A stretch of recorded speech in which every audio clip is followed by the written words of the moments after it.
Hey guys, welcome back. Today we are changing the freeze sensor on an Intermatic timer. Check it out.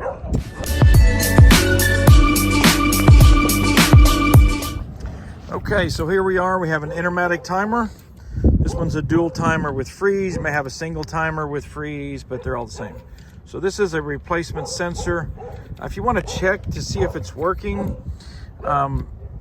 open this panel. You'll see this copper coil.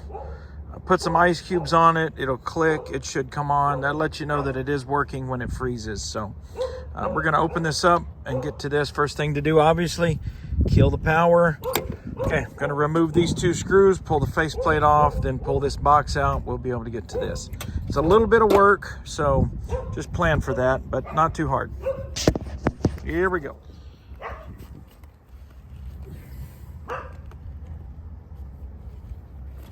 Okay. As you all know, the hardest part about filming this is getting it where you guys can see the shot. So take that one out. Then there's one on this other side right here. We're going to take that one out.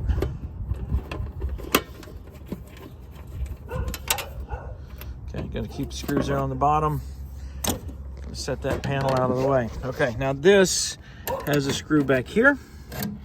Has a screw right here. We're going to pull both of those out. That will let us. Okay. Again, power's off. Make sure it's off. That'll be the first one, and then back here, kind of in the corner under those wires. Hey, what do you know? Somebody taking that one out and didn't get it back in, but you can see there's a hole there where that used to go. Okay, so now, if you look in the bottom, this is the relay. So if your pump is staying on and running all the time, even after the relay trips back off, this is what you're going to replace. That's the relay, but today we're replacing this sensor. It's down there in the bottom. So it's got two screws and the handle. Let me see if I can set you back up on the tripod. All right. So we're going to turn that over. This right here we'll just pry off with a flat tip screwdriver.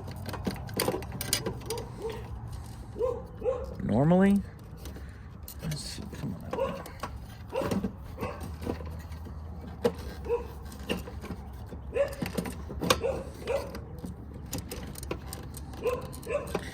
Do not remember it being that hard. There you go. Okay, got the old one off.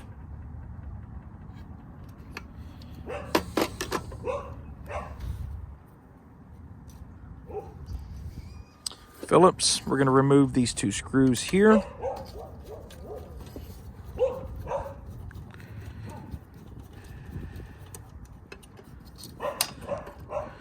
And we got one at the bottom.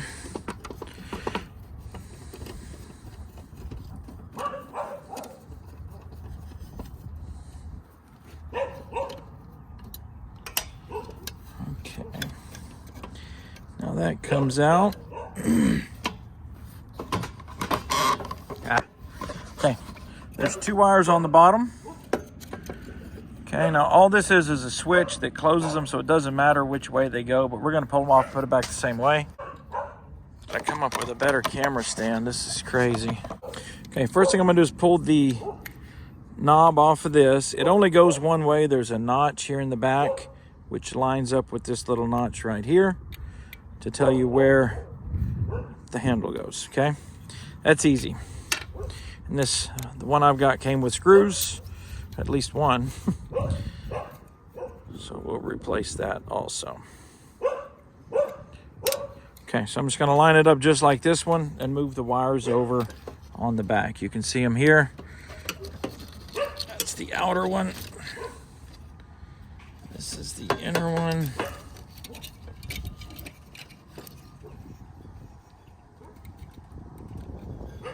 Goes just like that. Just like that. And then this will come out here to the side.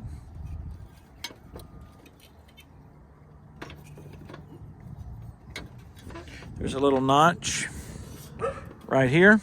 That's what the little probe goes through.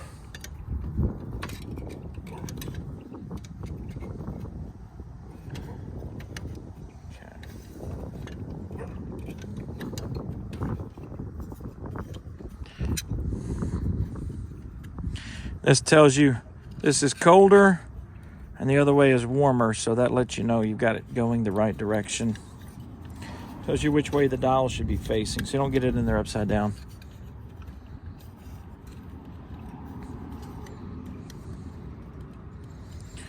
Get that lined up.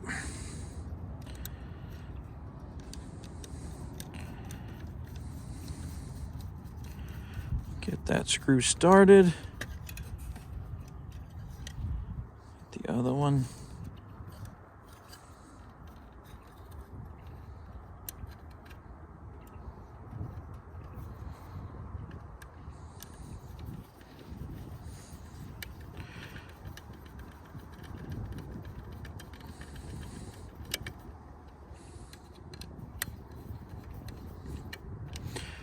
Okay, then we'll put our knob back on it.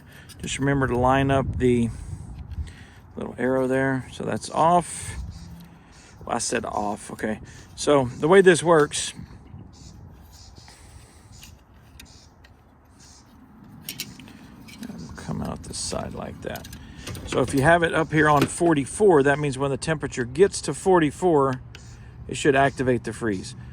If it gets to 38, it'll activate the freeze. Anything above 38, it's off, so forth and so on. We like to set them around 37, 30. That way it gives you some flux or gives you some wiggle room. So let's say it's 32 and this is a few degrees off because it's inside of this panel. It's going to have a little heat in there. So it may really be 32 outside, but it's reading 35 in the panel. That just gives you a little safety margin. So we set them around 37 and that should work just fine. Clean all that out.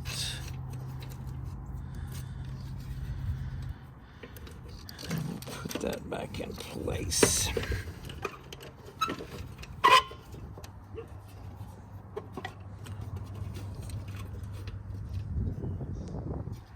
Okay, and that other screw did find itself or show itself, because here's the two for the panel and there's the two that go to this device. It's a 5/16 stud driver.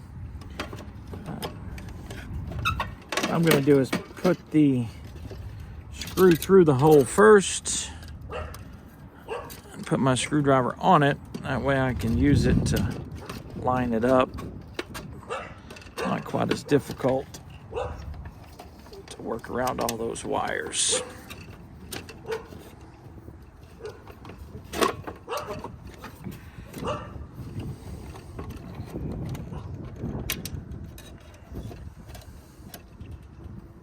Well, not as easy as it sounded. There's the top one started.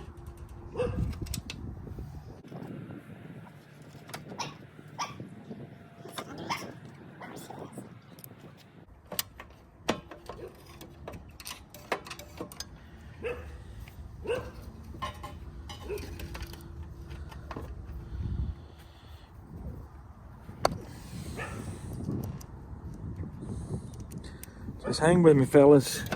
Almost got it.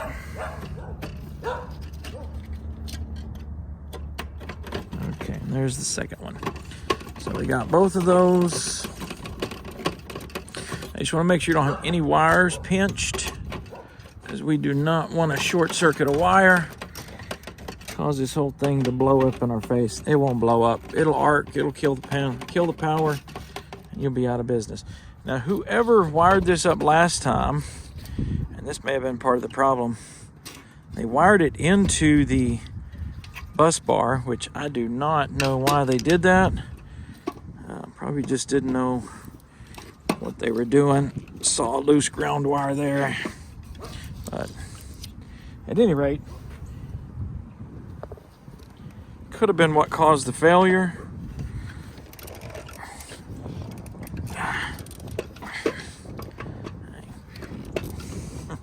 That isn't coming out. So we'll just cut it off. That is interesting. When I cut that, it let the gas out that was in it. So it's a pressurized little rod. And when it freezes, it causes that gas to go back up and trigger that switch. So anyway, you don't need all that. Okay, so there we go. It's designed to sit right inside of here, coiled up right next to it. Try not to have it touching any other stuff because that heat will transfer to it and it won't operate correctly. So, okay, back together. We're gonna test it by just putting an ice cube on it. There it clicked. Huh.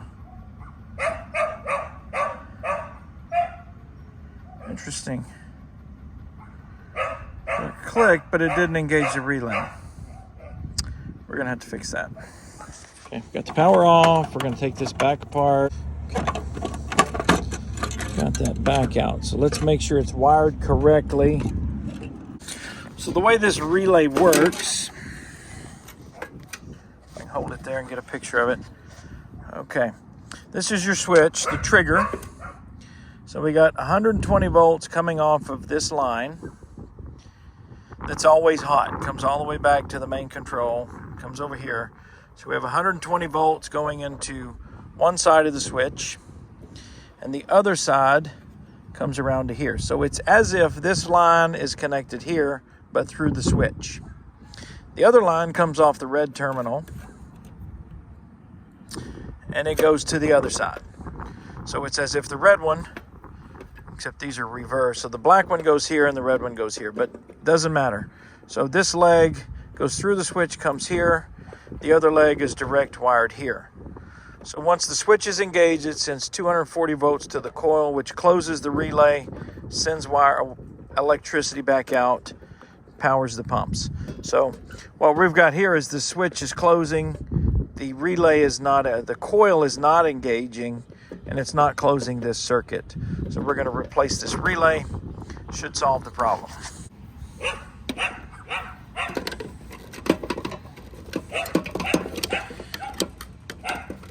That is a 1/4-inch nut driver there. And you just have to take one of these screws out because the other one will slip out of the notch or the groove, whatever you call it. Take that one out and then just loosen this one. Okay. Loosen it a little more. There we go. Okay. That takes that out. We'll pop the new relay in place. Put the screw back in it.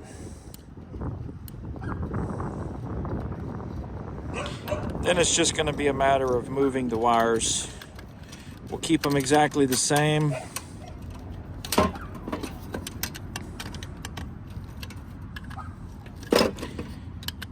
Keep things from getting crazy. Okay. This first one.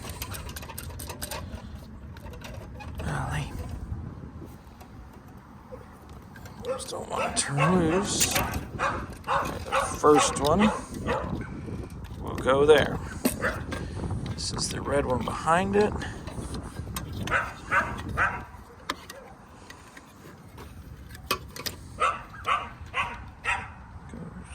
back there. And we'll do the next red one, which comes with the front one.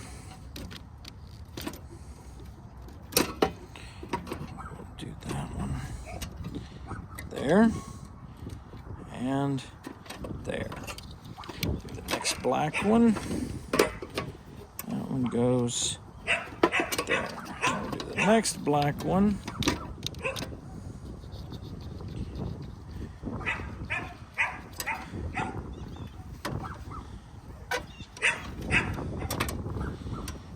That will go there.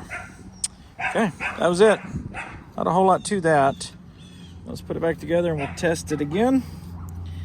See if this time that solved our problem.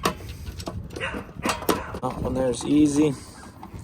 All right, turn everything off. Let's turn the power back on.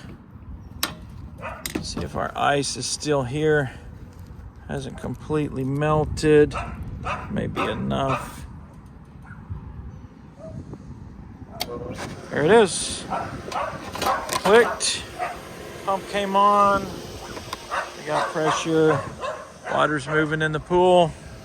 Good shape. Okay, so Get the ice off of there. Should warm back up. I'm going to help it by holding it, and it's off. So we'll trigger it one more time just to make sure. And get that ice back up here. Doesn't take a lot of ice. Well, okay. I can't get that ice out.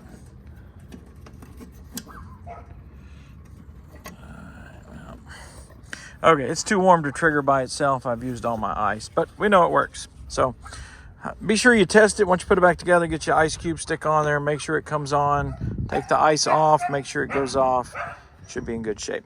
Hey guys, again, thanks for watching. See more videos like this where we repair common stuff around the swimming pool. Be sure and hit that like and subscribe button. Thanks for watching. Have a great week. Got a really loud dog here that's driving me crazy. So